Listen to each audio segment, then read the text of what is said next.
नमस्कार किसान भाइयों, मैं पुरुषोत्तम कुमार एक बार फिर हाजिर हूँ आपके अपने यूट्यूब चैनल किसानों की पाठशाला में।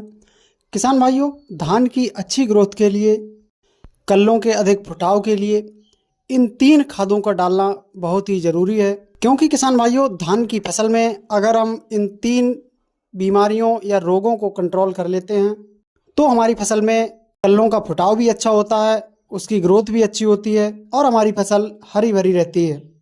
और धान की फसल में आपको पीलापन देखने को नहीं मिलता है, जिससे कि हम अपनी धान की फसल से एक बहुत ही बढ़िया उत्पादन ले पाते हैं। तो किसान भाइयों, आज की इस वीडियो में हम बात करेंगे धान की फसल में अधिक फुटाव के लिए, अधिक कल्लों के लिए और अच्छी बढ़वार के लिए धान की फसल में कौन कौन से खादों का आपको इस्तेमाल करना है, कितनी कितनी मात्रा में इस्तेमाल करना है और किस तरीके से इस्तेमाल करना है।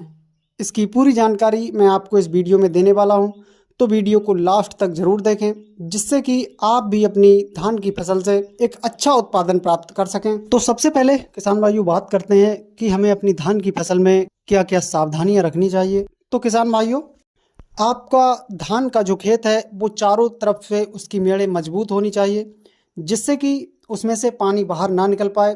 क्योंकि किसान भाइयों, जब हम खाद या दवाओं का इस्तेमाल अपनी धान की फसल में करते हैं तो उसका पानी बाहर निकल जाने से उन दवाओं का भी असर हमें कम देखने को मिलता है। तो आप इस बात का विशेष ध्यान रखें कि जब भी आप किसी भी दवा या खाद का इस्तेमाल करें, उसके बाद खेत का पानी बाहर ना निकले। और दूसरा किसान भाइयों, यूरिया का आप अपनी फसल में जब भी इस्तेमाल करें, उसका सही मात्रा में इस्तेमाल करें, सही समय पर इस्तेमाल करें, पर्याप्त मात्रा से अधिक खाद का भी इस्तेमाल ना करें। तीसरा किसान भाइयों, जब भी आप अपनी धान की फसल में कोई भी खाद या दवा का इस्तेमाल करें तो वो समय पर इस्तेमाल करें, जिससे कि हमारी फसल में किसी भी प्रकार के रोग या कीट का अटैक ना हो पाए।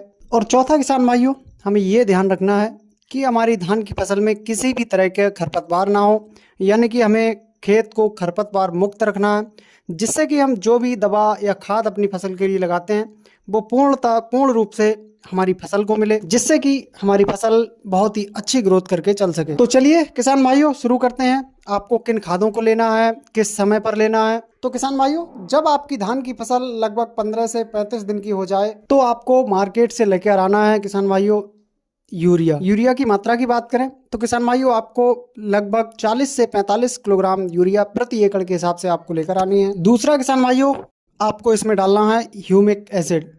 ह्यूमिक एसिड की मात्रा की बात करें तो आप 1 किलोग्राम मात्रा प्रति एकड़ के हिसाब से आप ले सकते हैं। ह्यूमिक एसिड के लिए आप किसी अच्छी कंपनी के ह्यूमिक एसिड का इस्तेमाल कर सकते हैं। और तीसरा किसान भाइयों, इसमें आपको एक ऐड करना है कीटनाशक के रूप में आप किसान भाइयों फिप्रोनिल का इस्तेमाल कर सकते हैं, फटेरा का इस्तेमाल कर सकते हैं या वर्टाको का इस्तेमाल कर सकते हैं।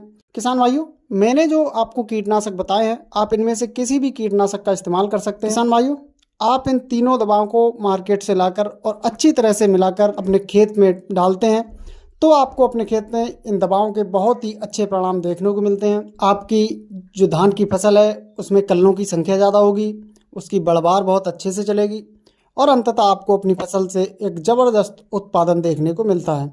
किसान भाइयों, जानकारी पसंद आई हो तो वीडियो को लाइक एवं शेयर ज़रूर करें।